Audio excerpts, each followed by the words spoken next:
Billo, good to see you. How you doing, brother? I'm doing great. How you doing, Billo? How's things? How you been? Dennis, good to see you as well. How you doing? How you been? Good day, Miles. How are you day? How's your day? It was great, Mike. How's your day? How you been? Joe, evening, Miles of CMF. Good to see you as well, Joe. How you doing? How you been? Good to see you back daily. Let's go, Billo. Yeah, the CMF live show is definitely back daily. Now that I'm back in London, we're back to normal.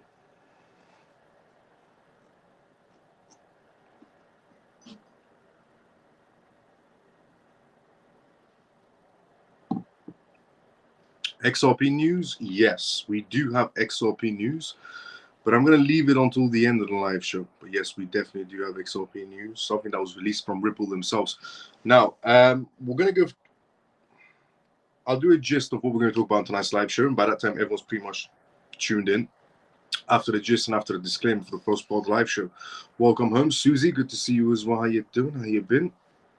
So, on tonight's live show, we are going to be talking about Hong Kong and Bitcoin. Something interesting is happening in Hong Kong. They're introducing a new feature to Bitcoin that no other jurisdiction has introduced so far. We're also going to be talking about tonight's live show regarding BitForex, which is a crypto exchange that stopped people from withdrawing their cryptocurrencies for about 5 months. And now they've reopened their doors again. We're also going to be talking about Texas on tonight's live show as well. Texas is quite well known for the whole Bitcoin mining area, but apparently Texas is shifting its focus from Bitcoin mining to AI. We're going to be talking about that on tonight's live show as well. We're also going to be going through Binance news today as well. Binance apparently got green lighted to start investing customer assets into US Treasury bills. We're going to be going through the news of the US SEC creating a task force to fight crypto and security frauds.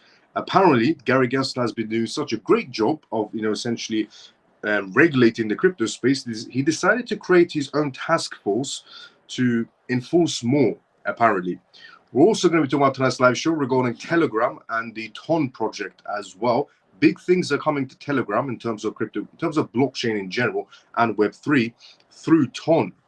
We're also going to talk about tonight's live show regarding CBDCs, how the first CBDC payment is about to be made between two nations. We're also going to talk about tonight's live show regarding the UK, because the UK, just like Germany, has seized quite a lot of Bitcoin.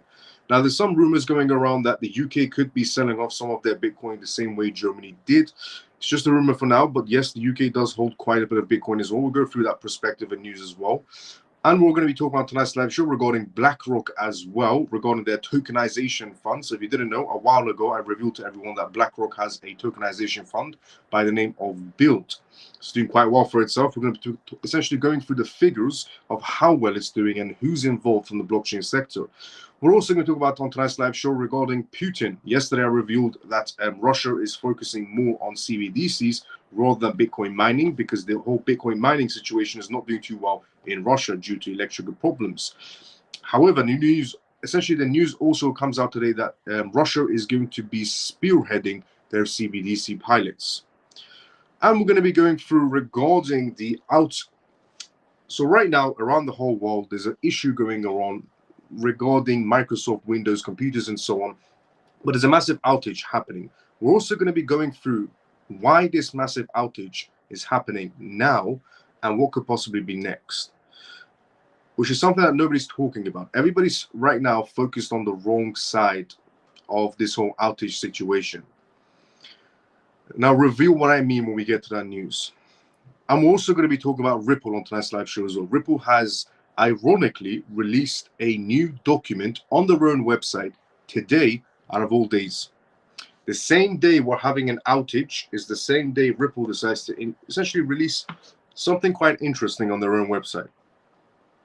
So those are a mixture of news we're going to be going through on tonight's live show. We're going to be talking about CBDCs. We're going to talk about Ripple. We're going to be talking about the outage problem that's going on.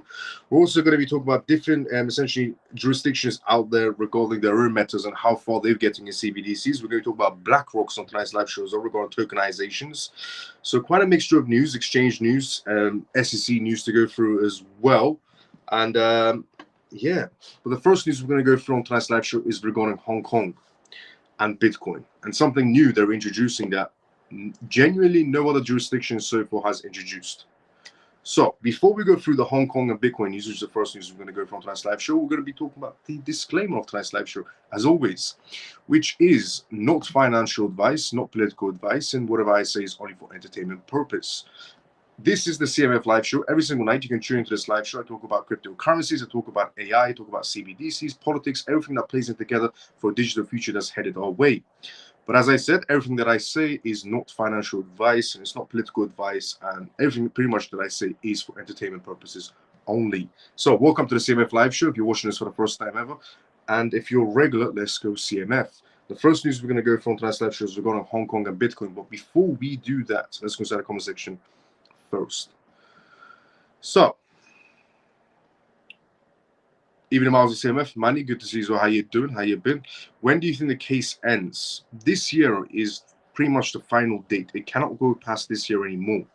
Messi, good to see you as well. How you doing? Will you be back on this platform? Yes, every single day you can tune into this live show. The reason why I was on and off on the live shows is because I was outside the country for a business trip, but now I'm back in London, so daily live shows as usual on X and YouTube. Good evening, Miles and CMF. Orphan, good to see you as well. How you doing? How you been? Evening, Miles. Hope you had a good and productive trip. Let's go, Joe. I did. Good to see you as well, brother. Good evening, Miles and CMF. Free and forever. Good to see you as well. How you doing? How you been? Good evening, Professor Miles and the rest of the crew. Funky brother, good to see you as well. Hi, Miles. Welcome back and good to see you again. Solomon, good to see you as well. How you doing? How are you being, brother? I've been doing great, Funky brother. Good to see you as well. Hello, Miles. Welcome back. I'm glad you're back. I need my daily fix. Let's go, Scott, and good to see you as well, brother. How you been? So, the first news we're going to go from tonight's live show is Hong Kong, which is something new that they've essentially released.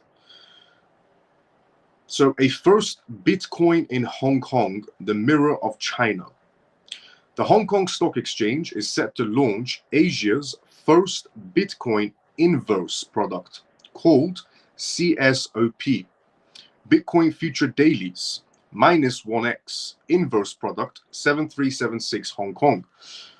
This innovative product will invest directly into the most recent monthly Bitcoin futures traded on the Chicago Exchange, one of the leading global derivatives markets out there. The trustee for this venture is registered as HSBC Institutional Trust Services Asia Limited. This product allows investors to make predictions on the price movements of Bitcoin futures contracts that are the closest to maturity without having to hold the cryptocurrency itself. Now, the BTC inverse product comes with a 2% annual average daily ongoing fee and an estimated annual average daily tracking spread.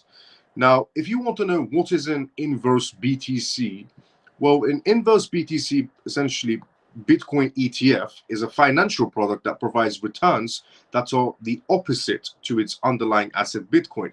If the price of Bitcoin falls, the value of the ETF will rise. So if anybody goes for the Bitcoin inverse ETF in Hong Kong, they're betting on Bitcoin to go down. This allows investors to profit from declines in Bitcoin prices without having to short the asset directly. Inverse ETFs are generally designed for short-term trading and may not perfectly track the inverse performance of BTC over long periods of time due to factors such as fees and tracking errors. So, are people in Hong Kong going to be making the market volatile and betting the other way? Well, so far Hong Kong has done ETFs and they haven't done quite well for themselves, mostly because the companies that are in Hong Kong are heavy investors of Bitcoin ETFs inside the United States, rather than Hong Kong in their own nation essentially. But yeah, Hong Kong is the first country to be doing an inverse BTC ETF situation now, which is betting the other way. Bitforex, a crypto exchange that has closed its doors for no apparent reason for about 5 months. So Bitforex Exchange decided to stop withdrawals for about 5 months and not respond to any of their clients whatsoever. Now, if you did hold your essential cryptocurrencies on Bitforex Exchange, don't worry, it's apparently reopening its doors. And that's the news we're going to go through next on tonight's live show. Before we do that, let's go to the comment section first. Sam, good to see you as well. How you doing? Morning, Miles of CMF. Shelly, good to see you as well. How you doing? Morning. So, Bitforex resumes withdrawals for users after 5 months. Bitforex users can finally withdraw their funds after 5 months of waiting. The cryptocurrency exchange announced that withdrawals would resume following a police investigation. The problem started on February 23rd when the Providence police detained Bitforex's team members, making the platform inaccessible. For months, users were left in the dark, unable to access their funds. And a post on X, formerly known as Twitter, Bitforex explained the situation to us. They didn't provide specific details about the investigation, but said that the persistent efforts and communications helped them resolve the case. During the Bitforex essentially went MIA. Unable to provide any updates to his users, this left many frustrated and anxious about the safety of their funds. In their announcement, Bitforex apologized for the inconvenience and concerns they caused. They added that we understand that this incident was caused significant inconvenience and distress to our users, and we are sincerely apologizing for this. We're making an effort to ensure that the safety of our users' assets are there. These exchanges assured that users that withdraw would resume soon and provide specific details about the process. Trading functions will remain suspended, new user registrations halted, and deposits disabled. The platform will go through a comprehensive seasoning of all types of services and products temporarily. To withdraw their assets, users will need to follow specific types of steps outlined by essentially by Bitforex's team members themselves. Users can transfer their assets to designated personal or external third-party wallets. However, these holdings essentially, if you had a trade out on if you had a trade out on Bitforex's platform, your trade is pretty much gone in every single way. The exchange assured that users' withdrawals would resume soon, but if you had any trades out, it's pretty much gone. Users can transfer their assets to designated personal external wallets if it's on a spot wallet. This includes submitting necessary identification documents such as passports and phone numbers to get access back into your cryptocurrencies. Before the police investigation, Bitforex had operational since 2017, claiming that served over 6 million users. However, the exchange faced scrutiny over its legitimacy. Reports suggested that Bitforex was not properly licensed to operate in Hong Kong. The Hong Kong Securities and Futures Commission even warned investors about using this platform just days after it went dark. The sudden shutdown of Bitforex caused widespread concerns among investors. Many investors said that they saw a message of unscheduled maintenance when trying to access their accounts. Nearly $57 million was reported to be lost. CEO Jason Liu had stepped down shortly before the detention. A lot of things happened with Bitforex, and if you were a person that was using Bitforex, you might be able to get access back into your cryptocurrency wallets. But this is also a clear message to other situations as well, is basically hardware wallets. Keeping assets on exchanges can go extremely south. For people that were holding on Bitforex, it went pretty south for them, to be fairly honest. With the whole police situation, Hong Kong situation, security situation, and people not having access to their cryptocurrencies. So yeah, definitely keep off exchanges, 100%. And I've said this before, and I'll say it again. The only time I hold cryptocurrencies on exchanges is if I'm trading. If I'm holding long term, it's on a cold storage wallet. If I'm trading, it's mostly stable coins that I'm holding on exchanges, not my long terms. Now, next news to talk about on tonight's live show is regarding Texas. Texas has been quite big on the front of Bitcoin minings for a long while now, and also defending people's rights on Bitcoin minings, trying to lower the tax on Bitcoin minings, and so on. Now, it seems like Texas is changing its focus to one other category, well, two categories. And they're moving away from Bitcoin mining. Apparently, it's not too profitable anymore. And they're going towards AI and data. Technically, they're going towards data. They're setting up data centers for AI, which, ironically, it's what I said is going to happen. I said that, out of all the categories inside the crypto space, out of all the categories inside of blockchain, the two categories that really genuinely do matter is, one, the financial category, any projects that have to do with financials and banks and, Bank of International Settlements and International Monetary Fund, any projects that are involved in that category. And I said the second category that's incredibly important going into a digital future is data. I said data is going to be like the next oil. And Texas apparently has realized this situation, and they're moving away from Bitcoin mining because, again, it's not too profitable for them, and they're going towards building data centers for this digital future we're going to be having, because data is more important, because it is. It's just common sense. We're going into a digital world, Web3, data, gaming, data, AI, data. Anything you think about is data in a digital world. So it makes sense why Texas is doing this. Now, good evening, Miles. Lena, good to see you. How you doing? So, Bitcoin out, AI in. Texas mining firms say farewell to Bitcoin mining. As Bitcoin mining farms turn towards the expanding fields of artificial intelligence, the terrain of data centers is changing underfoot. These companies are now relocating their large resources to accommodate AI workloads, therefore ushering a new age in data infrastructure. Confronted with declining returns and growing operational issues regarding Bitcoin mining. From Bitcoin to artificial intelligence, the new frontier. Thanks to the coverage events of Bitcoin mining, it seems to have grown even less viable in recent years. Globally, increasing regulatory demands have made formerly profitable activities more difficult. The volatility of Bitcoin values has been income sources less certain. The Bitcoin halving event earlier this year halted a major blow, cutting mining essentially incentives from 6.225 on rewards to 3.125 on rewards for Bitcoin, therefore taxing miners' margins even more. Seeing the writings on the wall, progressive businesses like Lanesim and Corsum Energy Systems have started looking at more steady and many, essentially maybe more profitable prospects in artificial intelligence.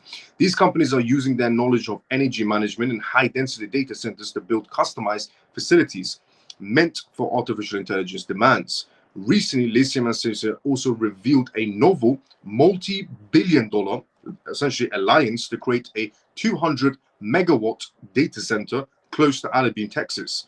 Designed to service the artificial intelligence sector, this new facility departs greatly from this earlier concentration of Bitcoin mining, said to be among the biggest AI data centers in the world. Is going to be in Texas. The Alabama Center is only the first phase of this aspirational 1.2 essentially gigawatt growth plan, using Texas resources to fuel ambitious in AI. Texas, with so many energy resources, has grown to be a vital site for these new artificial intelligence data centers. The state is perfect as a center for energy-intensive activities because of its great abundance of renewable energy sources and favorable, essentially, legislative environments. Data centers are fast developing to serve current AI workloads, demanding new levels of high-density race racks, direct-to-chip liquid cooling, and unprecedented total energy needs, stated Chase, the co-founder and CEO of Corsum, in a recent interview with CNBC. This attitude captures the general business trend, a shift towards infrastructure suited to satisfy the high demands of artificial intelligence technology, and embracing the future and synergy and compromisations. Through they differ, their practical and parallels between Bitcoin mining and artificial intelligence infrastructures abandon both calls for very energy consuming data centers, cutting edge technology, and clever cooling techniques. This overlaps basically Bitcoin mining businesses using their current infrastructures and knowledge, therefore enabling a more seamless entry into artificial intelligence spaces. There is a precedent for change as well. Major Bitcoin mining companies such as Core Scientifics and Hut 8 revealed large expenditures, essentially artificial intelligence infrastructures, earlier this year, therefore maybe abandoning their Bitcoin mining corporations and going towards AI. But here's the thing. By me revealing this news, it does not mean that Bitcoin is going to be going to zero or Bitcoin is going to be going away, or, essentially all Bitcoin mining corporations are going to be closing their doors. No. But what has actually happened is, because we went through that whole Bitcoin halving situation, I revealed to everyone as we progress with the Bitcoin halving even longer, the small Bitcoin mining companies and medium-sized Bitcoin mining corporations are going to be pushed out. Now, what's happened is those small Bitcoin mining companies have decided to essentially go towards data and AI because they see it as a key player. I'll be honest, the people that are moving towards data are going to make a lot more money in the long term than staying on Bitcoin mining. Because as we go essentially more and more into a digital world, data centers are going to be absolutely key players in a digital world. So they are going to be making, money hand over fist in the long term.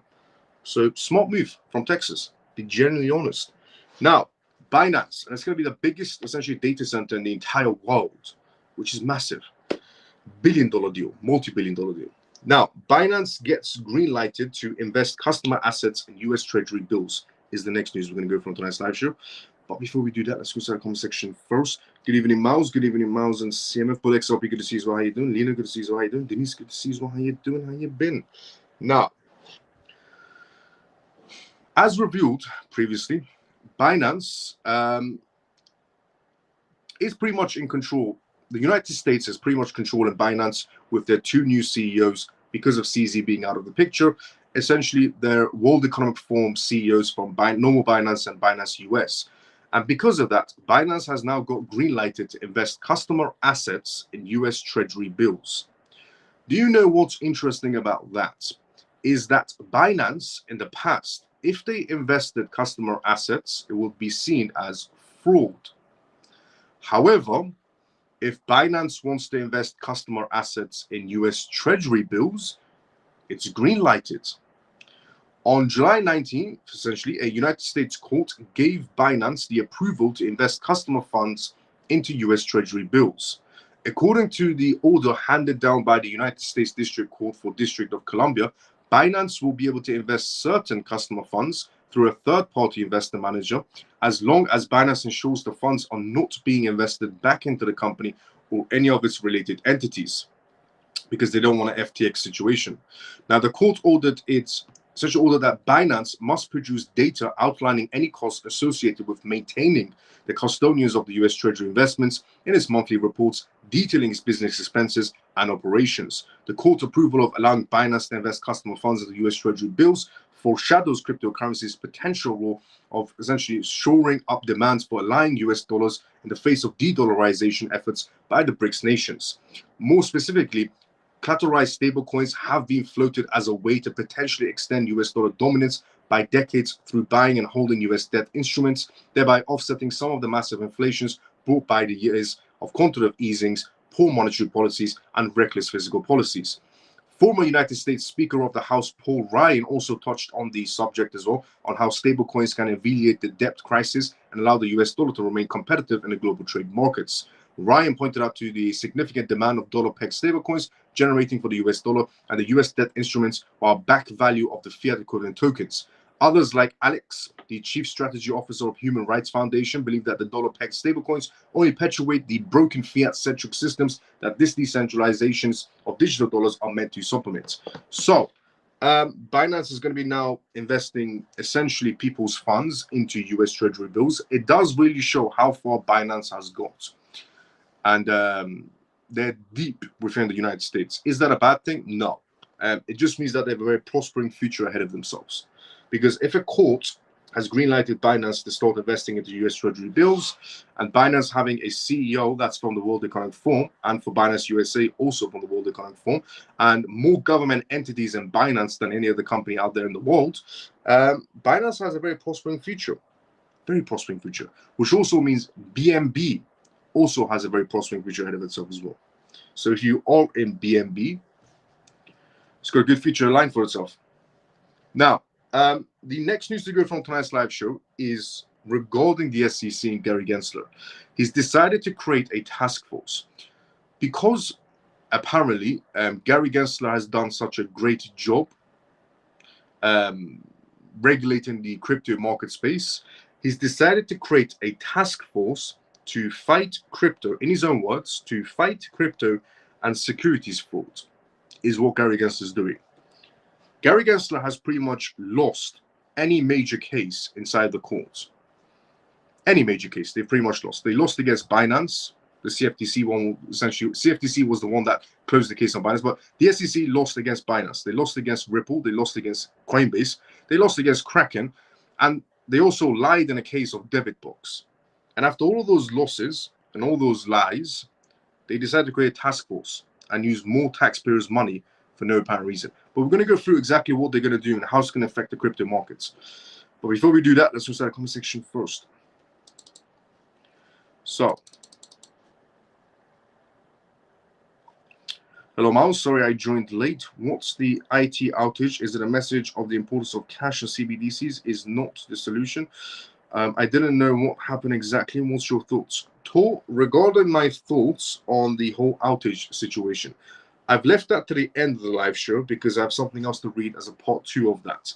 But the whole outage situation, it's relatable to CBDCs, very relatable to CBDCs, which a lot of people aren't looking at. It's a step-by-step plan, something that I said is going to happen 2023. I said it's going to happen going forward in 2024. If anybody remembers, one of my biggest things was saying the world is going to start shifting into a digital era starting 2024. So I'll get to the outage news. It's pretty much at the end of the live show. We still haven't went through it. But yeah, I'll explain when we get to that news what I mean exactly. Miles, could we say the next Washington, D.C. will be Texas, financially wise? We could, yes, I would say definitely. Texas is going to become quite big inside this whole blockchain space area. Evening, Miles and family. Greetings. Ian, good to see you. How you doing? How you been? Today, I sold all my XRP and brought more XRP with the money. Let's go, children. Hello, Miles, all of the family. Troy, good to see you. How you doing? How you been?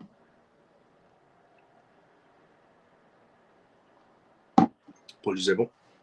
So, US SEC. The US SEC creates a task force to fight crypto and securities frauds. Now, we're going to be going through of how could this potentially affect the crypto market so far. The Securities and Exchange Commission, SEC, has formed a Securities Council by the name of ISC, with a participation of federal, state, and essentially local regulatory and law enforcement agencies. The council seeks to tackle the growing sophistication of securities and crypto frauds by enhancing collaborations and information exchange among different organizations. The SEC creates a task force to fight fraud. The ISC will convene on a quarterly basis with participants from over 100 departments and agencies, including federal, state, including state essentially attorneys and generals, state police, and local law enforcement. The focus is on the identifications of new and current trends and scams and frauds and the most suitable measures for preventing them inside the crypto space. The chairman of essentially the ISCC and the director of the SEC's Division of Enforcement underlined that this initiative is crucial as it helps investigators stay up to date with emerging threats to communities related to securities frauds. According to the report, the SEC works on an essentially ISC will be led by Adam and Manuel. Now, Christian Martin, the SEC's investors advocates, noted that this coordinated action helps investors because it shows that all levels of governments can and should work together to share information to enhance investor protection. The ISC is intended to facilitate communications and exchanges of information with other law enforcement agencies that may not regularly encounter securities laws violations, including local police departments and sheriff's offices. Gary Gensler is pretty much getting everybody involved to go after cryptocurrencies. The focus on crypto asset scams, because Gary Gensler knows that this is pretty much it for him. He knows that Biden is pretty much out of the race, and he knows that when Trump does get essentially elected, he's going to be jobless. So he's going to try to make everybody's lives miserable while he still can. The formation of the ISSC comes in the wake of the SEC's investor alert, where the SEC warned the public about the raising cases of frauds using cryptocurrencies, securities to rip off investors, such as scams have evolved over time due to increased adoption of digital currencies, and fraudsters are using various tricks to deceive investors. According to the SEC's advisory, the fraudsters may reach the victims through social media or direct messages and pose as people who essentially have investment tips or knew the victim. Now, similarly, these scams are often spend some time building a record of their victims before asking them to invest in fake security projects and then disappearing with the money. Talk about NFTs right now. These criminals have been seen employing sophisticated methods, including the use of artificial intelligence. They set up fake websites and use deepfake technology or produce realistic audio and video messages of celebrities or politicians supporting fake scams. The SEC also pointed out that the pump and dump schemes are becoming more rampant, especially in low quality or speculative coins, including meme coins, where investors end up losing a lot of money. So the SEC has created a task force to go after cryptocurrencies in every single angle. They have over 100 different, essentially, US departments involved in this task force. They're going to be clamping down on pump and dumps. They're going to be clamping down on fake NFT projects, scammers, crypto influencers who are promoting pump and dumps, and so on. This I could see as a good thing, to be genuinely honest. This is what the SEC should have done from day one. not suing Coinbase or suing Ripple or suing Kraken or essentially suing these types of platforms was a big mistake. But they were doing it for a big payday, and that's just how it works. If the SEC could sue Bitcoin, they would. But there's no company behind it, so nobody could pay them out in court. If they could sue essentially Shiba Inu, they would. But who are they going to get their money from? So the only reason they're suing these big names like Ripple, Coinbase, Kraken, and so on, and Binance, is because the SEC is looking out for a good payday. So I understand that good payday section. Scummy, but good. I mean, scummy move, but I understand why the SEC is doing that. But what they're doing now is focusing on essentially scammers, focusing on pump and dumps, focusing on fake projects, and so on. That I understand. This is what they should have done since day one, to be fairly honest. But yeah, and also the SEC claiming that essentially, they're trying to stop fraudsters and they're trying to stop people getting ripped off and stopping scammers and liars. Maybe they should have also looked into themselves as well, because the SEC was the one that essentially lied in court about a double box case situation as well. But we'll leave that to another time. Now, Telegram is the next news we're going to go from tonight's live show. Telegram to launch Web3 enabled mini app store. And here's all the information that you need to know about it. I'm going to go through the information of what Telegram's exactly going to be doing. And if you are holding TON, T-O-N, the crypto project that essentially was developed by Telegram, dropped by Telegram because the SEC decided to sue them, and then repartnered with Telegram, the platform they created. But as I've said previously, TON is going to become absolutely massive. They do have access to about 900 million users. And I said this also previously as well, that Solana would dream of having 900 million users. So would Cardano, pretty much any other crypto project out there. Now, Telegram is going to be launching a Web3 enabled mini app. Telegram, the popular messaging app with approximately 900 million users worldwide, is set to make a significant leap into the Web3 space. As I said previously as well, X is not the only platform that's aiming to become an everything app. So Elon Musk and X are not the only platform, but obviously going to have a very good success at it. But they're not the only platform that they're going to become an everything app. Telegram is also aiming to become an everything app, just like X. So Telegram, the popular messaging app with approximately 900 million users worldwide, is set to make a significant leap into the Web3 space. The CEO of Telegram has announced plans to launch a Web3 enabled mini app store and an in-app browser supporting Web3 pages later this month on Telegram. Telegram mini app launch and Web3 integration impact. Telegram already has a cryptocurrency wallet. If you didn't know, they did essentially for a while now. They have the cryptocurrency wallet that accepts TON and USDT and other cryptocurrencies as well. But now they're introducing their own app store on the platform. They're introducing a Web3 browser on their own platform. Step by step, a lot of features are going to be coming to Telegram. Telegram, the popular messaging app with approximately 900 million users worldwide, is set to make a significant leap into Web3. The CEO essentially said that this move comes as they continue to strengthen its position in the cryptocurrency ecosystem.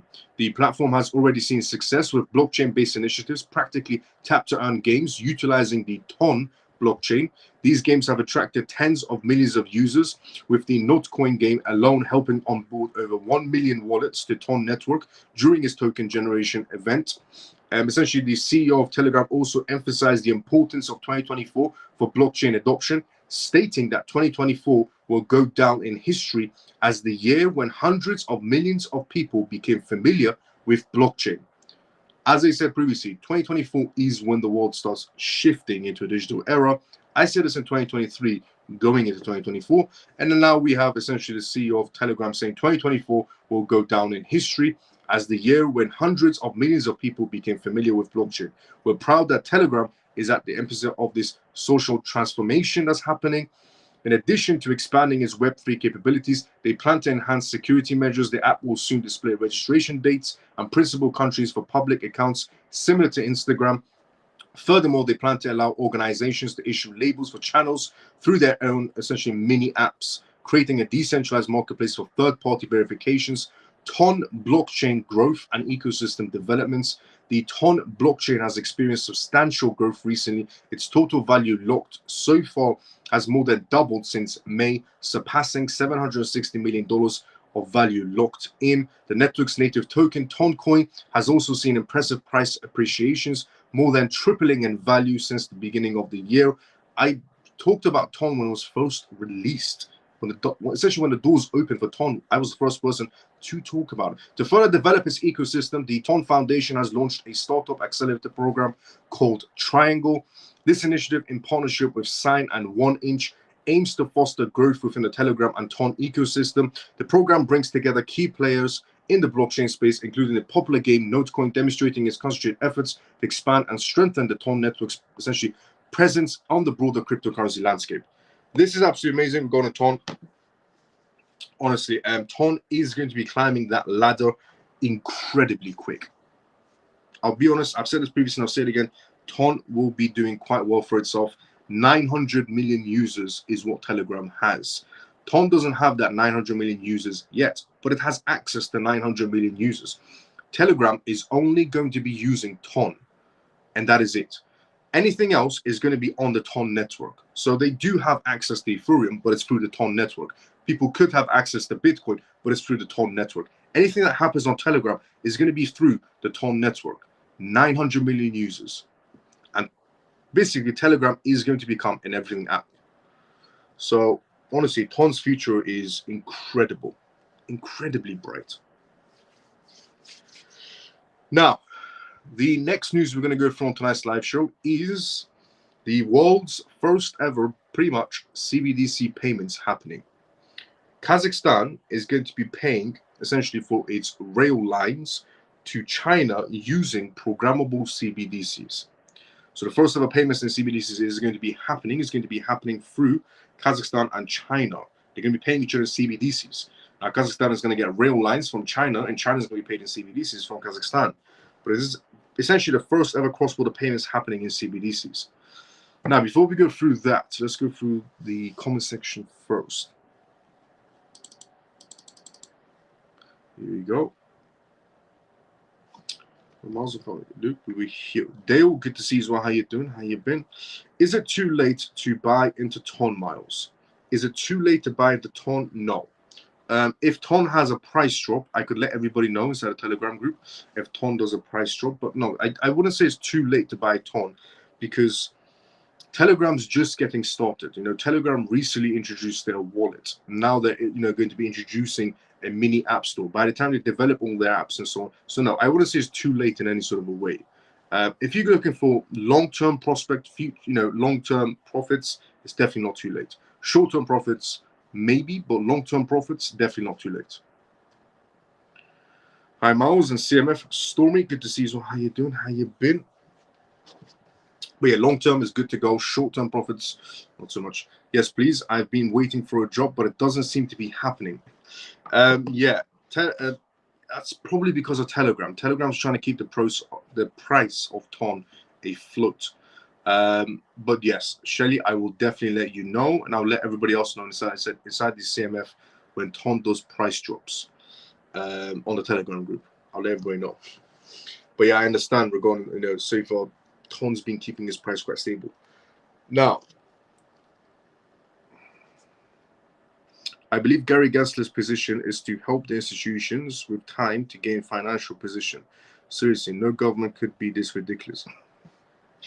I agree regarding what you just said. Yep, I agree. Take a step back and look at those guys. If you think Ton is going to do well with 900 million users, what do you think XRP is going to do? If you have doubts about XRP, you shouldn't. Also, facts, what JP just said inside the conversation as well. Also, facts, what Freedom Forever said as well.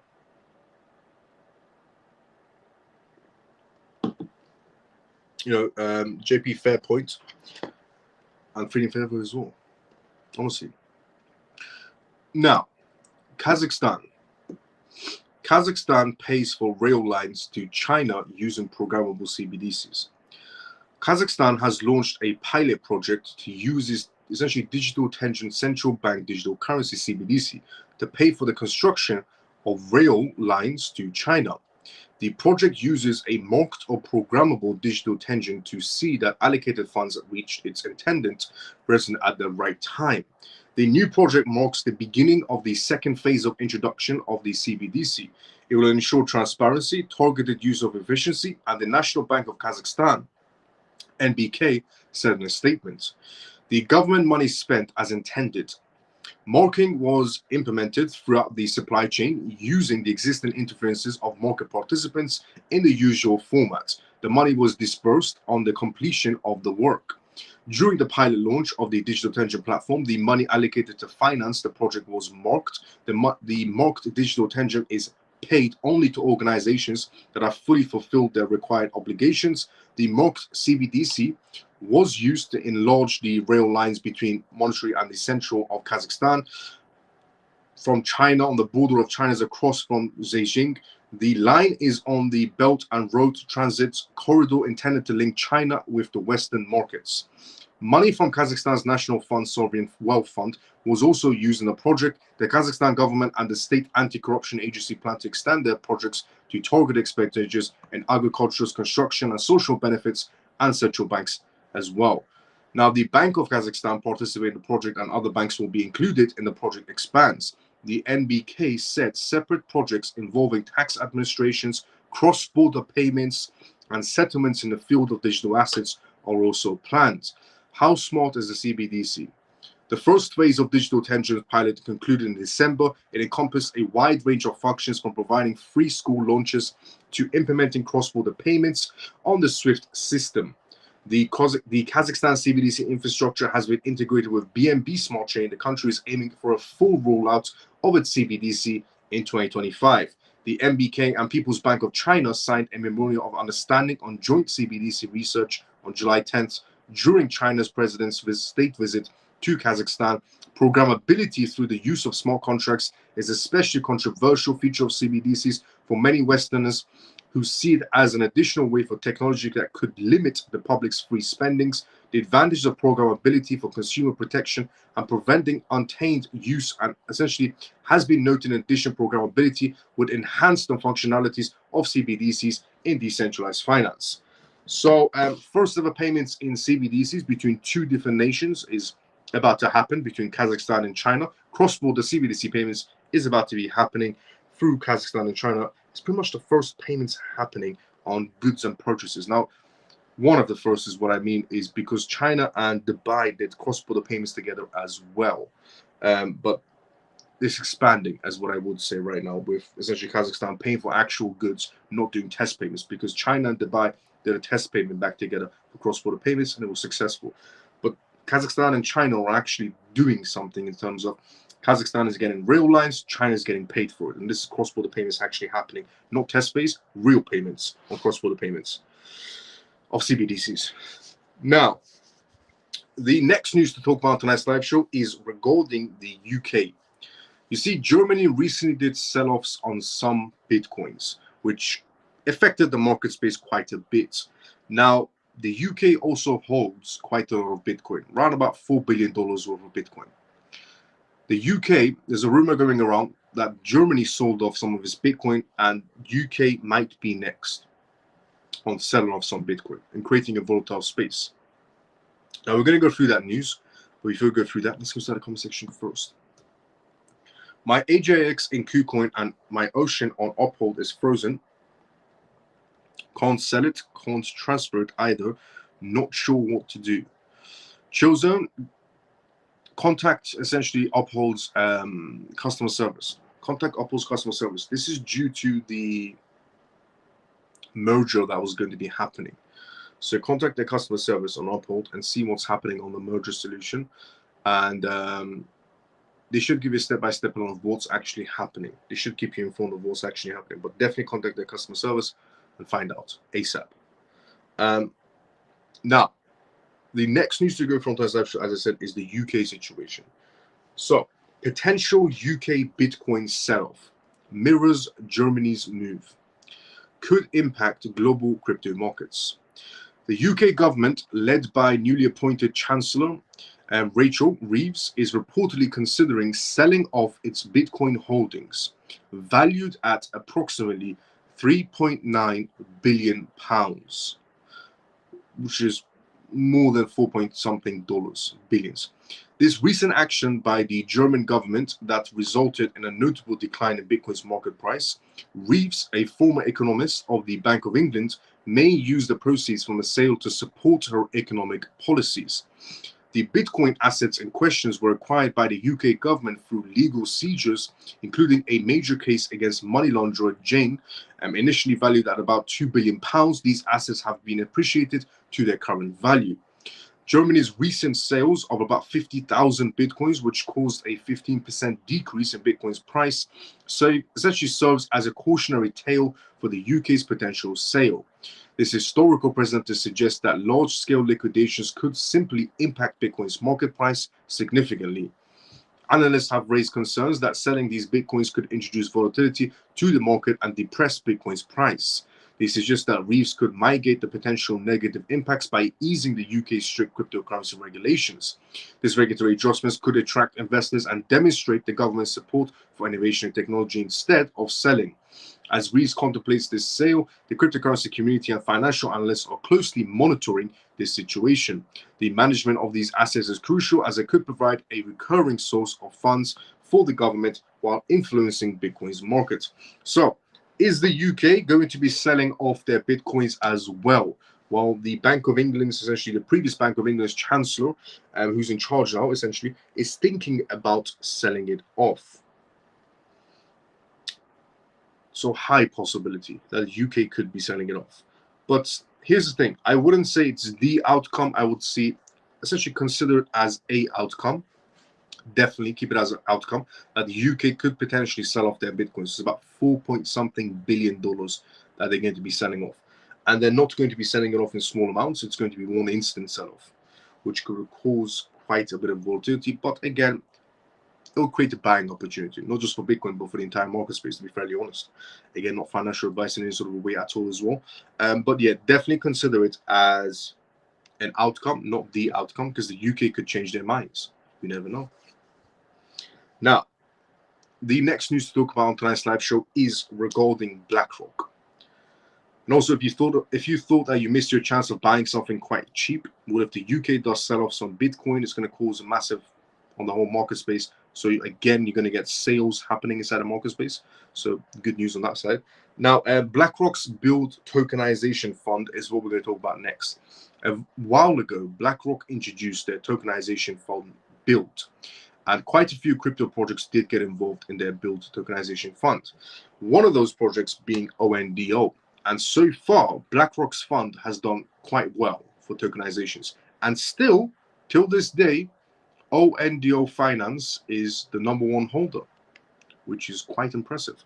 We're going to go through that news next, but before we go through that, let's go to the comment section first. Contact them straight away. You don't want to be left with your bags. Contact them straight away, yeah, because JP experienced it once. Would that affect the entire crypto market or mainly BTC in general, the entire crypto market? UK is more clever than Germany when it comes to money. I don't think they're going to sell off all BTC now. They will sell at the top. I agree with that comment. Yes, the UK is incredibly intelligent.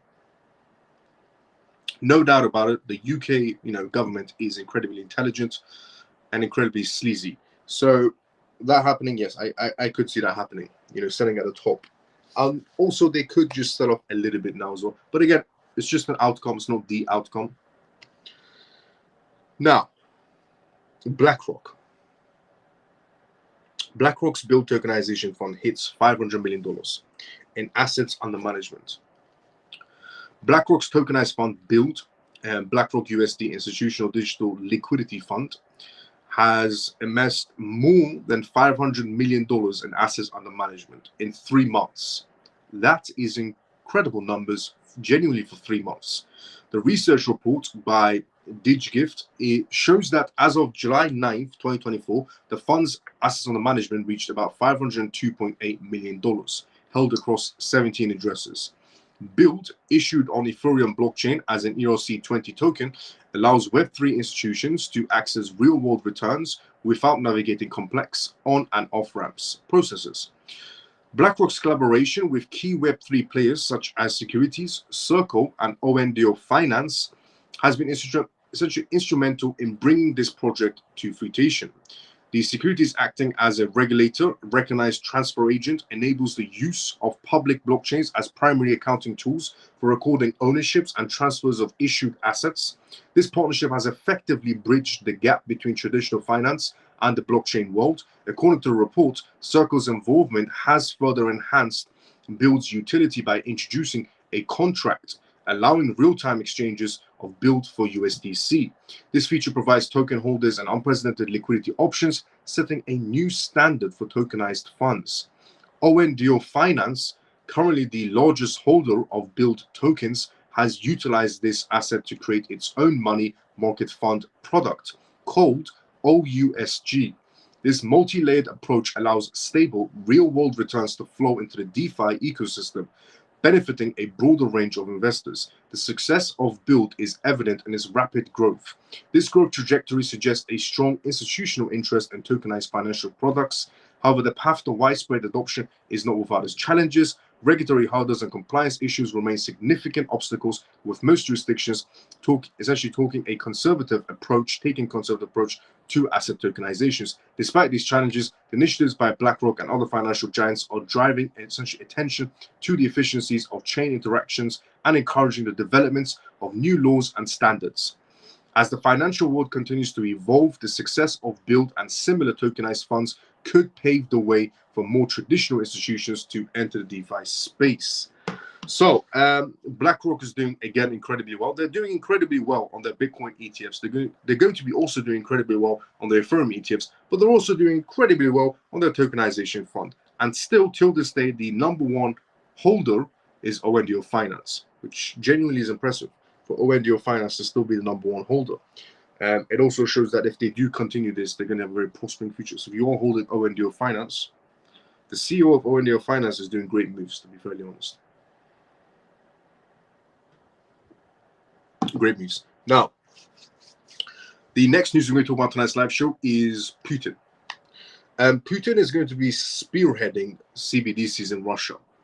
You see, Putin came out and said that they're looking into CBDCs a while ago. They said they're going to be looking into CBDCs, and they said they're going to be doing testings in CBDCs and so on. And then they got to a stage where now they're going to be spearheading CBDCs. Before spearheading, they said that we don't know if we're going to be implementing CBDCs, but the test was successful. Every country that has went into CBDCs have all used the same line. And the line that, basically the sentence that every one of these jurisdictions that uses it is basically, the testings were successful on CBDCs, but we're not sure if we're going to go ahead.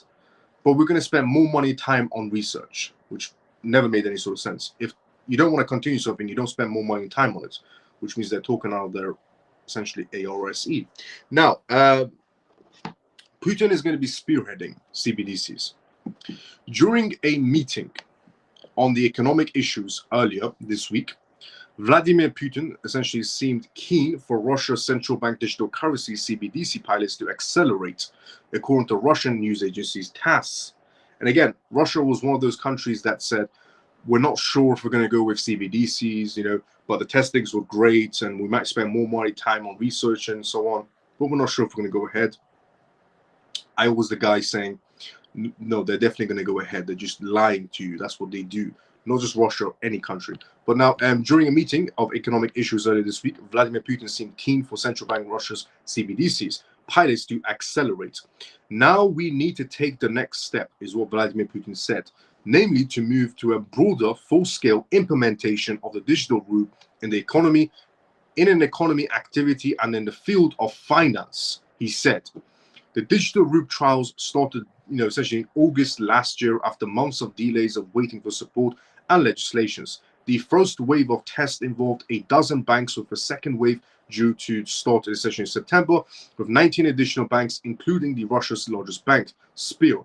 Now, in April, the Governor Bank of Russia updated the Russia's parliamentary of essentially status of trials. She said that the scalings would start in 2025 at the earliest.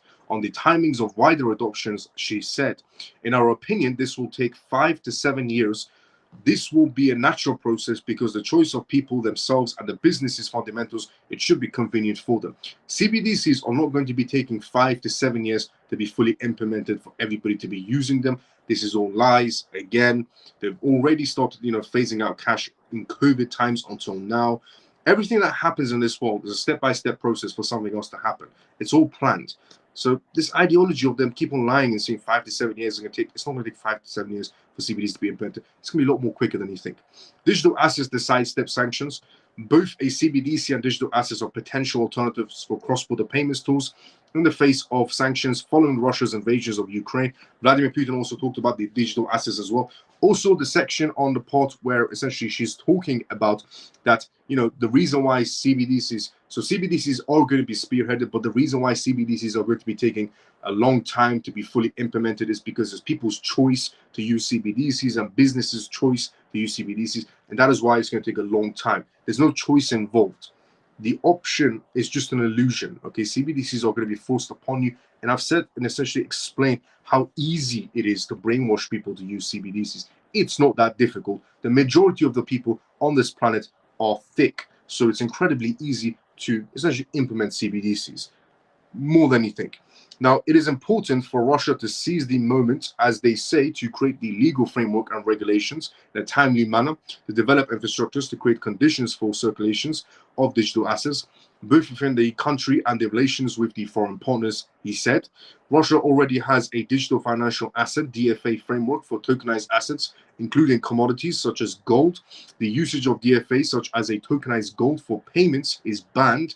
However, the country recently passed legislation supporting their use of cross-border payments. Plus, Iran said it was working with Russia on CBDCs and tokenized asset payments as well. Likewise, the central bank governors recently said that it was acceptable to use cryptocurrencies for international payments if it helps to address sanctions. Until then, she essentially opposed any crypto usage. But yeah, Russia is going to be spearheading into cryptocurrencies. Russia's not the only country that's going to be spearheading towards that section. China is also spearheading more towards CBDCs. So is Kazakhstan, that we just talked about recently as well, a little bit earlier on this live show. But Russia is genuinely not the only country spearheading. There's quite a lot of countries spearheading their CBDCs right now. And we can all guess on why that's happening. Is because we're getting closer and closer and closer to an actual CBDC implementation, which is why they're spearheading everything. Now, we're going to be talking about this whole outage situation, which everybody's pretty much talking about inside the crypto space. And a lot of people are talking about how, so I've seen some comments of people saying, oh, well, Bitcoin is not having any issues, or Ethereum is not having any issues, or, cryptocurrencies or blockchain is not affected by this whole outage issue of people not being able to access their bank accounts, people not being able to, essentially catch flights, hospitals are having issues. And people are saying, well, blockchain hasn't got these issues, and this is why Bitcoin is better, or Ethereum is better, or Polygon even made an advert about it is better, and so on. Okay, just to be fairly honest, everybody's looking at it pretty much from a wrong angle. You're looking at it from the wrong angle. And I'll explain what I mean by that. We're about to go through the news, but every single person that I've seen creating videos on social media from the crypto side, everybody's talking about it from the wrong angle. But before we go through that, let's go to the comment section first. Miles, what do you think about today's IT outage we're about to go through right now? What expiration for cryptos for end of 2024? What expectations for crypto? Morty, elaborate, just a little bit elaborate. By the looks of it, today the whole world is spearheading on CBDCs. Is spot on. What JP has just said is spot on. And by the looks of it, today the whole world is spearheading on CBDCs. That's exactly what's happening. BlackRock is not meant to have these issues because that's the new financial. Blockchains are not supposed to be having these issues because that's the new financial system. Also spot on as well. But I'll explain.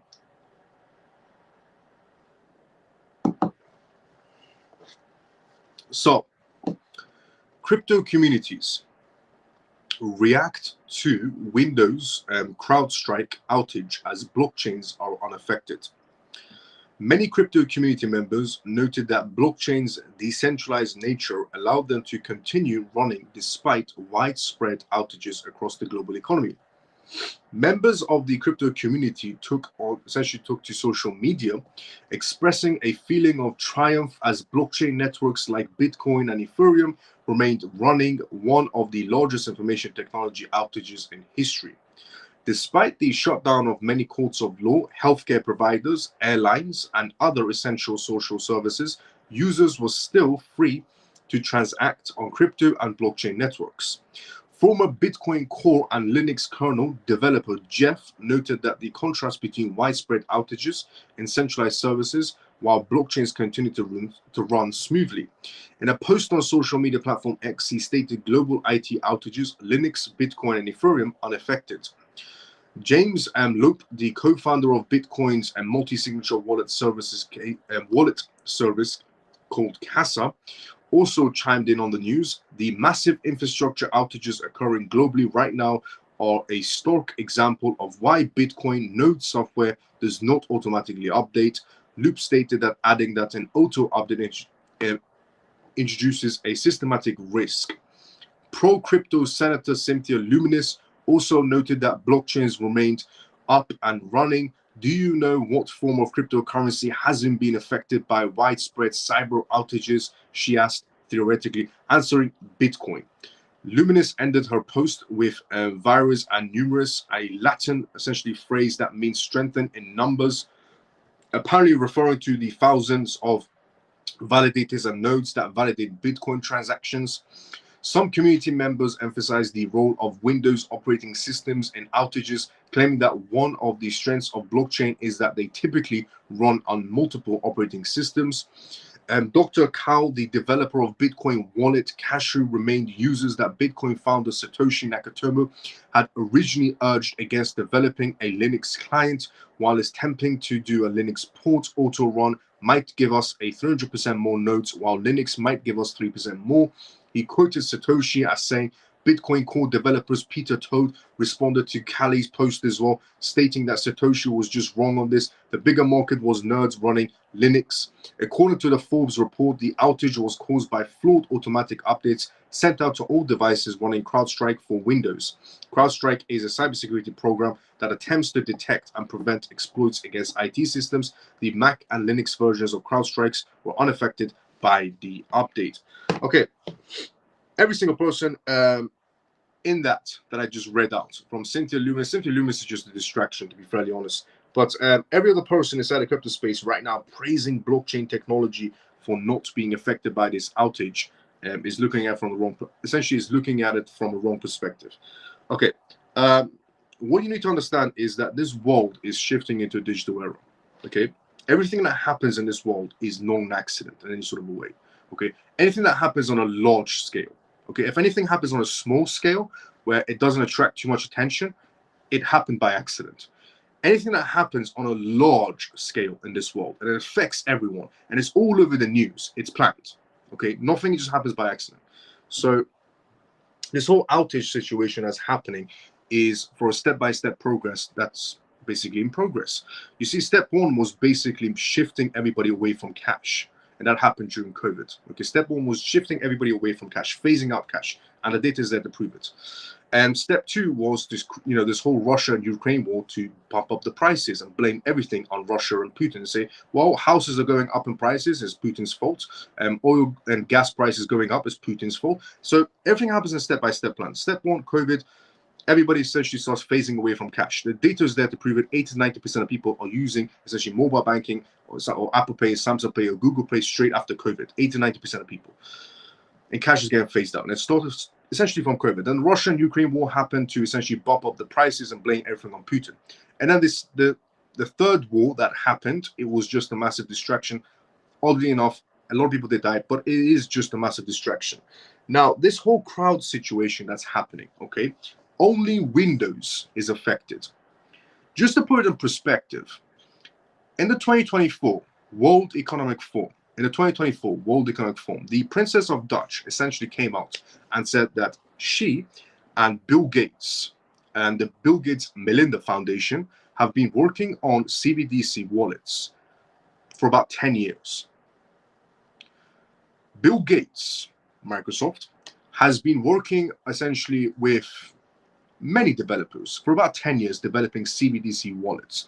Ironically, we're having outages with only Windows.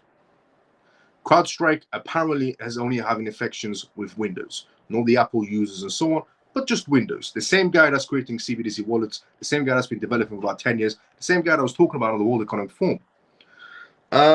This is a step-by-step of plan of what's going to be happening next.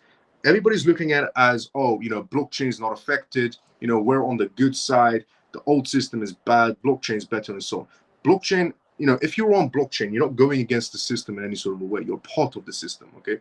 Just keep that thought out of your head. This thought that people have in their heads of, oh, I'm on blockchain, so, I'm against the system. You're not against the system if you're on blockchain. You're a part of the system. Everything that happens in this world is just organized to happen. So this whole blackout, this outage situation that's happening, it's pretty much getting ready for next step, which is blackout. If you remember, at the beginning of this year, everywhere on the news at the beginning of this year was talking about what? We're going to be having outages throughout this year. They said, we don't know when it's going to be happening. If everybody goes back to the news that came out on ITV News, on BBC News, and so on, every single news channel talked about we're going to have outages this year. But they said, all the news anchors said, we don't know what the date is going to be, but we're going to have outages. So they're telling you step by step of what's going to be happening. So now we're starting to have the outages. And ironically, it's on your Windows. The same guy, Bill Gates, that's creating CBDC wallets for about 10 years now. It's all a step-by-step plan. We're going to slowly go into blackouts.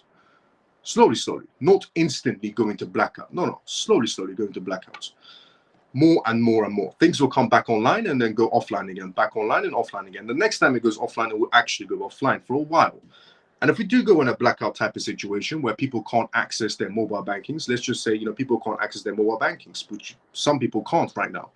Hospitals are having problems, airlines are having problems, so many things are having problems right now. And if we do go for a blackout situation and people can't access their mobile bankings, and because a lot of people are using mobile banking, Apple Pay, Samsung Pay, Google Pay, due to COVID, people phasing out cash, your banking app won't work. And in a blackout situation, your banking app doesn't work, you can't pay for anything. So something has to come out and save the day, correct? What's going to come out to save the day is offline CBDCs. Everybody's talking about, oh, nothing's happening to Bitcoin, nothing's happening. Forget about that. It's about offline CBDCs. That's what's getting prepared next. Offline CBDCs. You see, when you can't have access to your banking apps, the government's not going to turn around and give you Bitcoin so you can pay your rent and mortgages. No. They're going to introduce you to offline CBDCs. They're going to say, oh, the banking apps don't work. We're having issues. And we don't know when things will be back online, but we have a solution. It's called offline CBDCs. No internet needed, no issues whatsoever, and everyone's good to go. And then people will get adapted on offline CBDCs. Look, it's all a step-by-step plan. This ideology of people saying, oh, we're on blockchain, so we're against the system, and so on. We're doing better than everybody else. No, if you're on blockchain, you're a part of the system, okay? Nothing happens by accident in this world. If you live in this world and you still think at your age that things happen by accident in this world, nothing does. Things that happen on a small scale happen by accident. Things that happen on a large scale, and it's all over the news, it's all in your face, it's not accident. It's coordinated. So yeah, everybody is looking for different. Everybody's pretty much looking at it from a wrong perspective. This whole everybody tweeting out, oh, blockchain's fine, or Ethereum's fine, or this is. It's got nothing to do with that. It's next step that's going to be in progress, which is offline CBDCs. And ironically, there's only one company, as I said previously, doing CBDCs. There is one company doing CBDCs. 24,000 crypto projects. One is doing CBDCs. One has a CBDC platform, and one crypto project has multiple CBDC awards. And that project is Ripple, ironically. And that Ripple is working with the Bank of International Settlements. Now, this is what I said, which is quite interesting as well. Today is the day of the blackout situation slowly happening. And CrowdStrike said, we don't know how long it's going to take to solve this issue, okay? They didn't say, oh, we're going to have the systems back up and running in 2 hours or 4 hours or so on. They said, it's going to take some time, is what they said. Now, ironically, the same day that, this information and this situation has happened, Ripple has decided to release something interesting on their own website. Not on news articles or news journalists and so on, or podcasts. On their own website, Ripple decided to release something quite interesting. On the same day that there's an outage happening. Major outage, by the way. Before I tell you that, let's go start a conversation. Blockchain is not meant, yeah, honestly.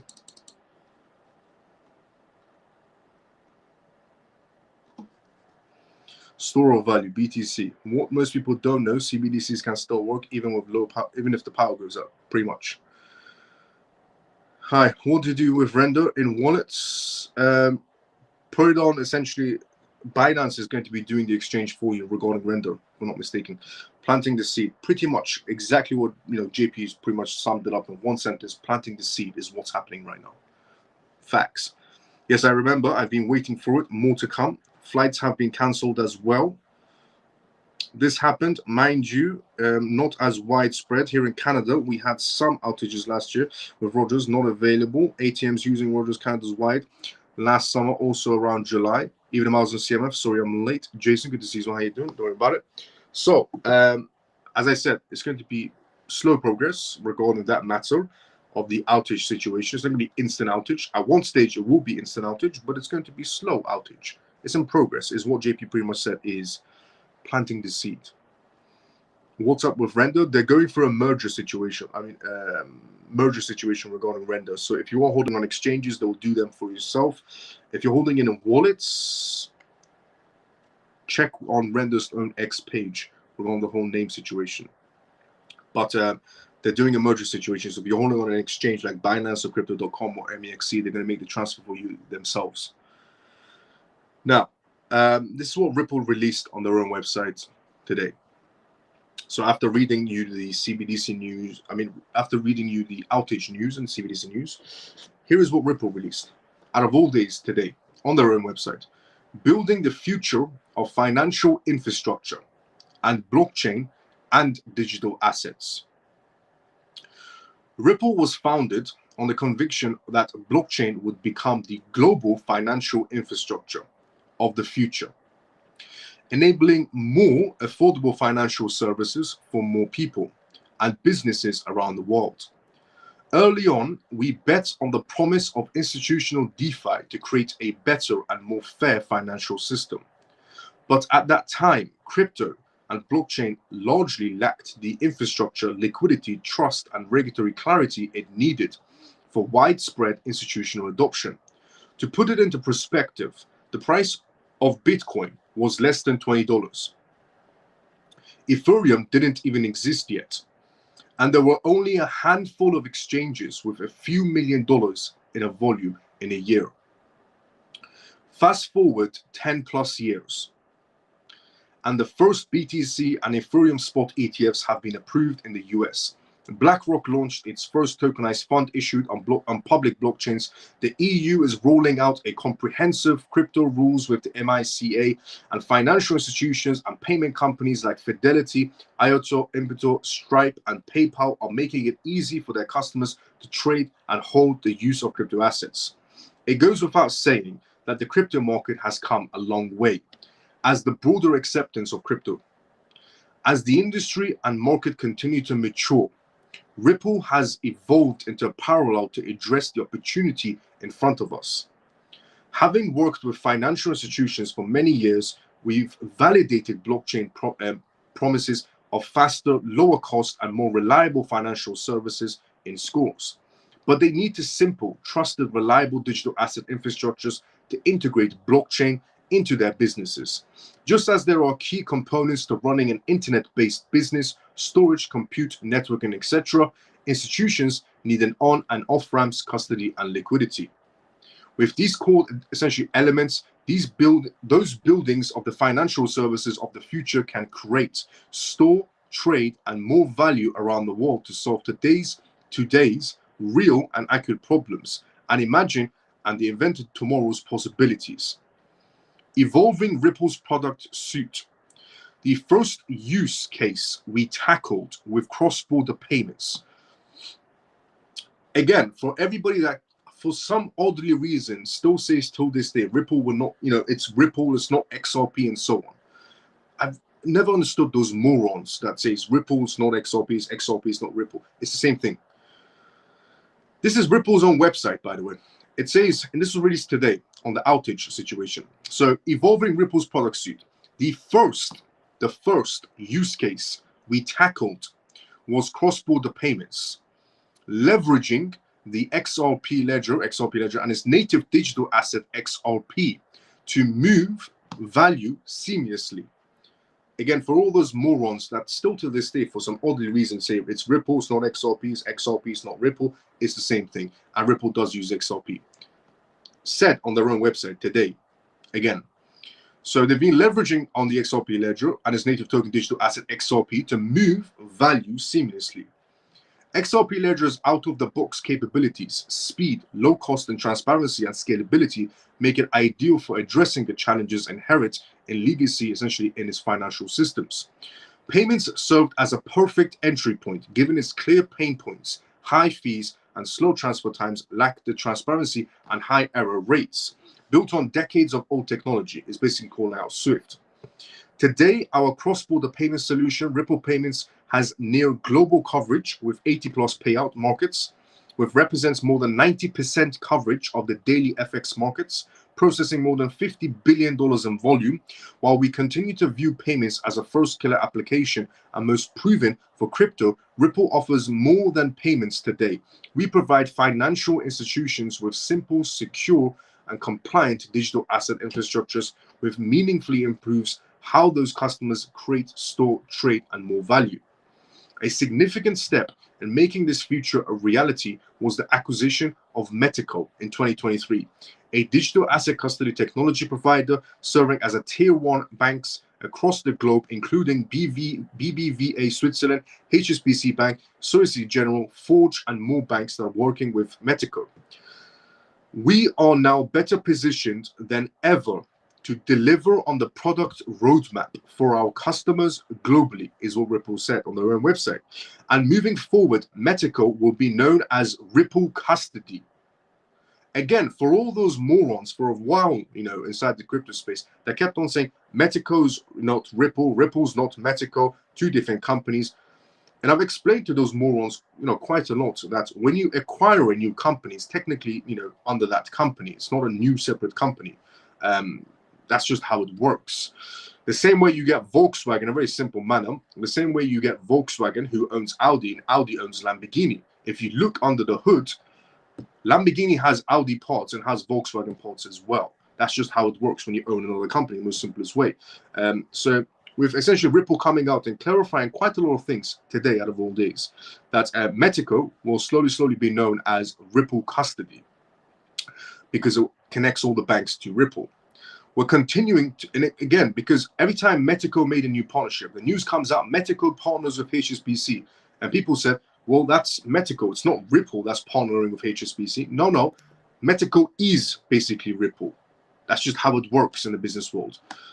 But some people don't understand how the corporate sector operates. Now, so again, it's going to be known as Ripple Custody. Now, we're continuing to scale the team and custody businesses, as well as opening new offices in Geneva, coming soon to address our growing custody footprints, which is great to see is happening in Geneva. Switzerland, let's go. Now, we're also decided to fold our liquidity hub product into our payment solution, bringing the benefits of both offerings into a single experience, Ripple's own experience building a payments business and mastering how to deliver liquidity to the right destinations. For the right cost at the right time taught us a lot about liquidity management. We're applying the lessons we learned from our experiences to our customer experiences.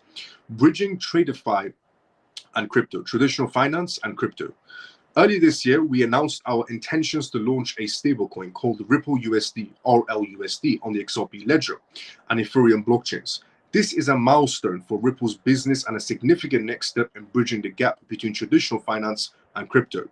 Once Ripple USD launches, we plan to integrate it into Ripple Payments alongside XRP to serve customers' growing needs and evolve use cases in cross-border payments. We spent years building essentially a robust global payout network, which allows customers to off-ramp funds into destinations and currencies of their choice, alongside other stablecoins. Ripple USD will enable efficient on-ramps and facilitate fast and low-cost global payments for many Ripple payment customers. XRP Ledger is a blockchain of choice for institutions in DeFi use cases due to its reliability, high performance, low transaction cost, and speed. Institutional DeFi requires high-quality stablecoins for on-ramping, trading, and more. Bridging trusted stablecoins to the XRP ledger from companies with a compliance-first mindset essentially unlocks new capabilities, use cases, and users for more, essentially, DeFi developers. XRP is still the universal bridge asset for the XRP ledger. For anybody that had any sort of doubts that, once the stablecoin comes out, what's going to happen to XRP? Again, this is on Ripple's own website, and I'll share the link inside the Telegram group as well. XRP is still the universal bridge asset for the XRP ledger and is especially useful to create liquidity for long tail assets. For example, in regions where the cost to move money across borders is particularly high due to the lack of liquidity between currencies, XRP remains the most efficient way. XRP Ledger, built for businesses. XRP Ledger remains the primary blockchain and that underpins our products because it's fast, high efficiently, battle-tested, and supports large-scale use cases. Since 2012, it has processed $2.8 billion transactions without failure or security breaches, which is massive to say because most crypto projects sitting in the top 10 can't say that. Bitcoin has had issues before in the past for processing payments recently as well. Solana has crashed about 11 times. Ethereum is too incredibly high, gets congested all the time. But since 2012 until now, no issues whatsoever. Zero issues whatsoever for Ripple. Since 2012 until now, they've processed 2.8 billion transactions without failure. It also has a number of highly sophisticated financial tools built in a protocol layer, such as a native decentralized exchange DEX. XRP Ledger was the first blockchain feature a built-in DEX, allowing users to offer and trade any type of token without a middleman or centralized exchanges. Additionally, functionalities like auto bridging and path findings lets users find better deals by finding trades with multiple tokens in a row.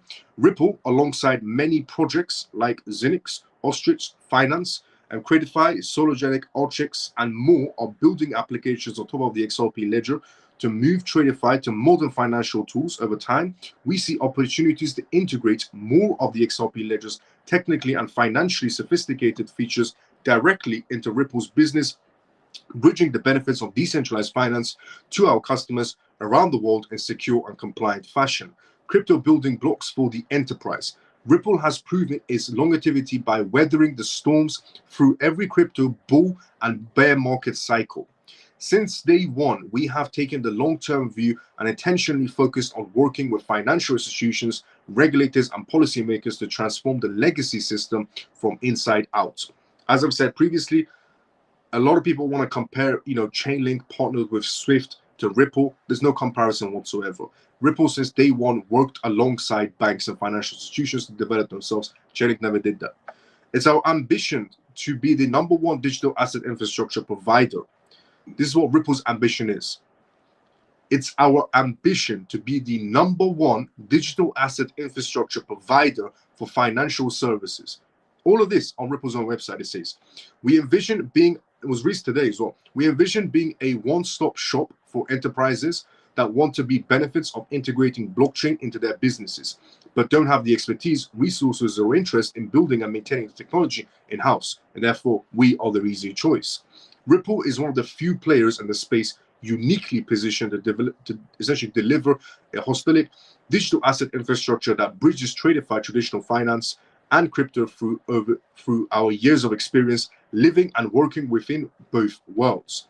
Ripple has the credibility, reputation, trust, advance, and understandings and operations for core services like crypto and off-ramps and liquidity, custody, and compliance, and will continue to evolve our product suite to provide the solutions that our customers want and need. We got into this business because we believe blockchain technology and digital assets can provide faster, better, and cheaper financial services compared to technologies that are out there. We'll continue to provide the best in-class solutions combined with innovative technologies to bridge the gap between Tradify and Web3 to make that vision a reality. I am going to share this link from Ripple's own website that was released today. on the Telegram space, on the Telegram channel of this live show. If you're not part of that, if you're not part of the Telegram group, join the Telegram group. It's completely free. I believe education should always remain free. So, if you are with the CMF, which is the name of this live show, everything I offer is completely free source. But yeah, that is what Ripple released on their own website, going into full detail of how they're going to be using XRP, how they've used XRP on the XRP ledger, how many transactions they process, since when they started processing transactions, how they have never had any sort of issues whatsoever, how they're aiming to become a #1 project out there for financial services, how they've worked alongside banks since day one. So much detail has just been said on Ripple's own website, which is amazing to see, honestly. And that Mexico's name is going to be changed to Ripple Custody.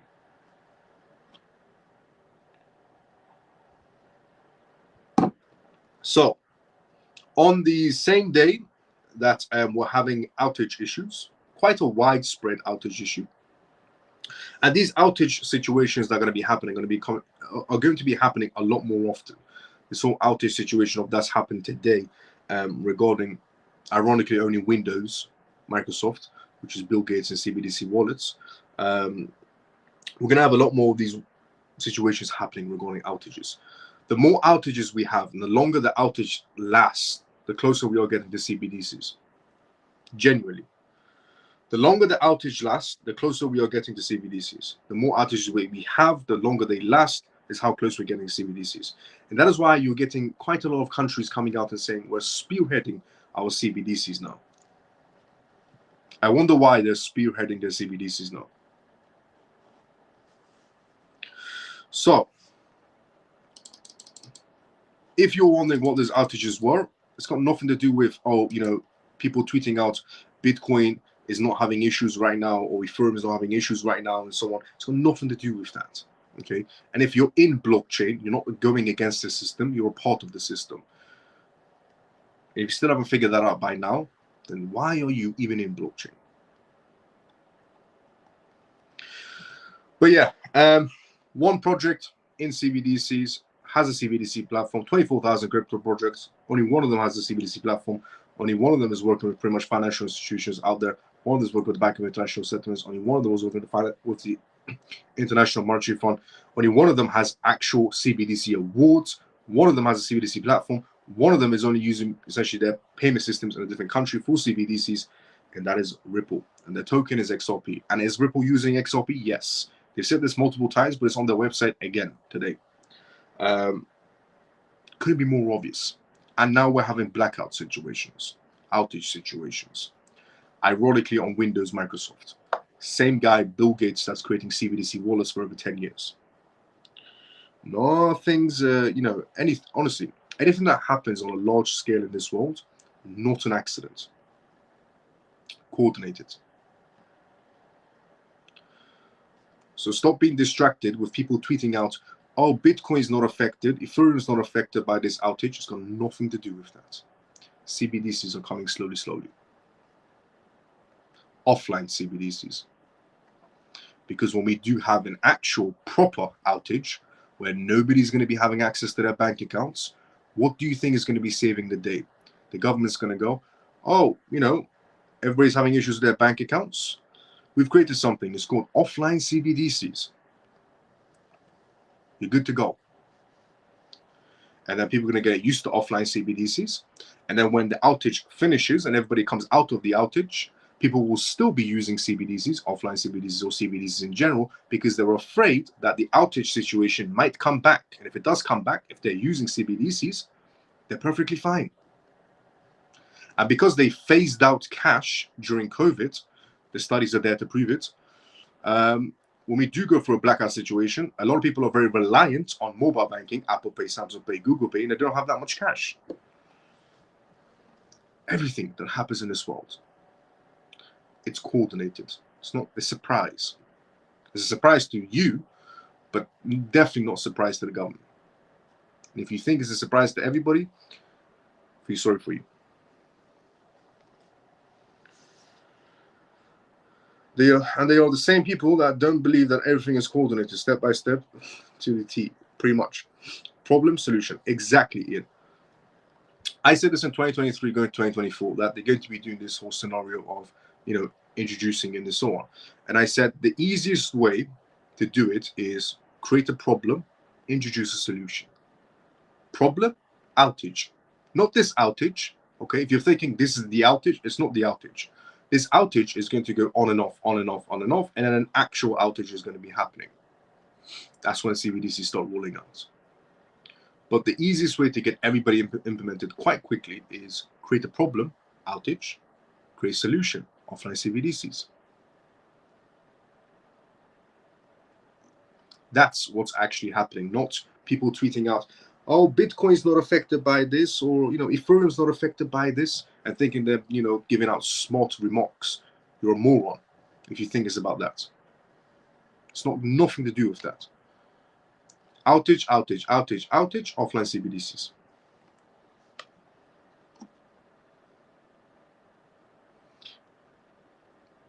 Just shared the link for you to the CMF Miles. Let's go, Shelly. As you say, Miles, nothing is a coincidence. Pretty much nothing is a coincidence, honestly.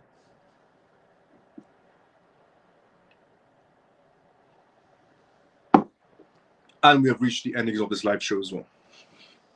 If you enjoyed this live show, it's called the CMF live show, by the way. You can tune into this live show every single night. If you enjoyed this live show, drop a follow, drop a like, and tune into it every single night. You missed some comments.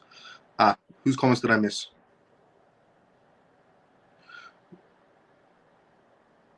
Nope. Wait.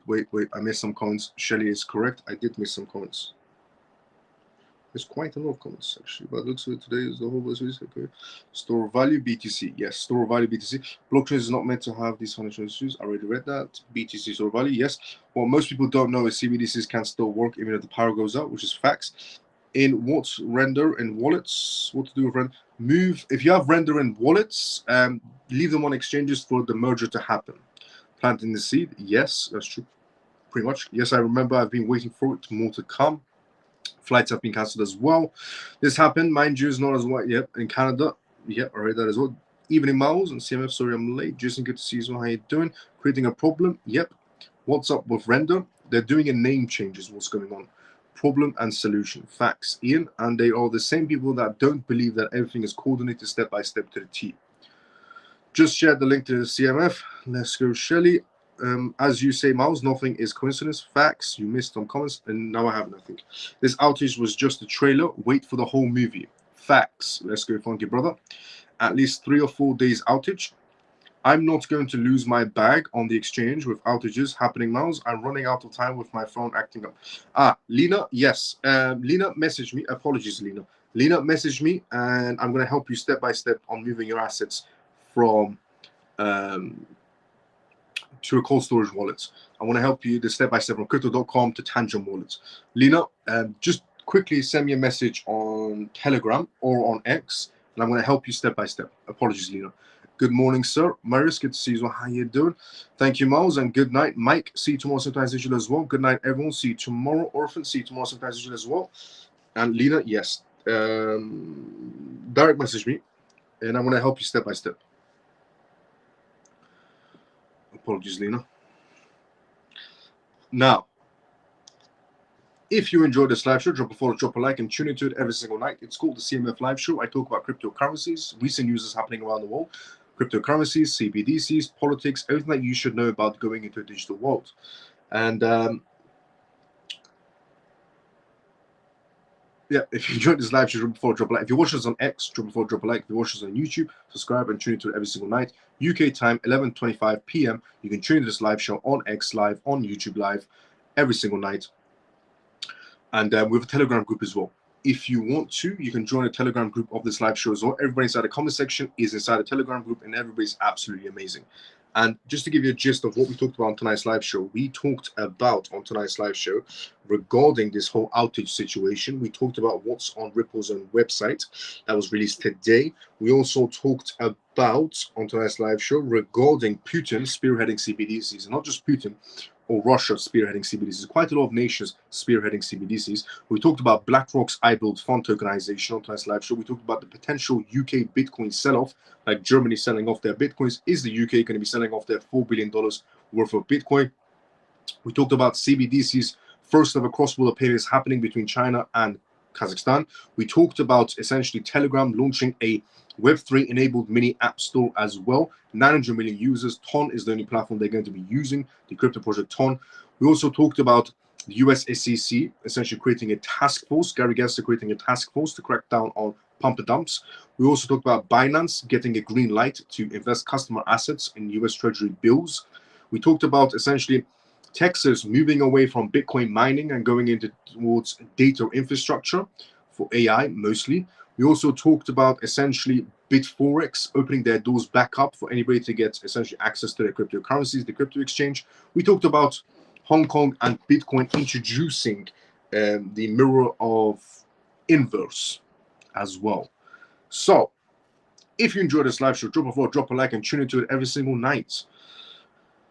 So did you look into the project that I have sent you? Marius, I'll take a look at it again. I did, but I'll take a look at it again. Apologies, Marius. Good night, Miles, and all CMF. Thank you for all the news. Great live. Let's go, JP. When I come on the start to say hello, my comment got filtered. I noticed it was hopping a few times. That's a bit weird. Thanks, Miles. Love listening to your insights and explanations. Let's go, Shelly. Shelly, see you tomorrow, same time as usual as well. You didn't upload yesterday's live, Miles. Is that correct? I did. I did upload yesterday's. So I don't upload the lives. So every time when I end the live stream, it uploads by itself on YouTube and X. But for some reason on X, it was showing just the link, not the picture video that you always see. So no, it's on X and it's on YouTube as usual. Because the moment I end the live show, this platform that I'm using posts on both of them automatically straight after ending the live show. So it's there. It's just not in the normal format you see. It's like a link format. It says episode 101. This is episode 102 of the CMF live show. So yeah, no, it's there. Good night, Miles and family. Great life. Thanks. Glad you're back, Miles. Ian, let's go. See you tomorrow, same time as usual. Night and day to all CMF, Miles. So good to have you back. I'm sending you a DM as well. Shelly, let's go. I'll check it out. One of my comments was filtered as well. That's a bit weird as well. We're going to comments being filtered because it's not me who's doing it. It's the platforms. But I will see everybody tomorrow, same timing as usual. We have come to the endings of this live show. I will see everybody tomorrow, same timing as usual. Everybody have a great day or a good night, depending on where you are around the world. CMF, I will see you all tomorrow, same time as usual. Everybody have a great day or good night, depending on where you are around the world. Thanks, Miles. Good night, everyone. Bull XLP, see you tomorrow, same time as usual as well. See everybody tomorrow, same time as usual. Everybody have a great day or a good night, depending on where you're around the world. Good night, Miles and CMF. Leader, see you tomorrow, same time as usual as well.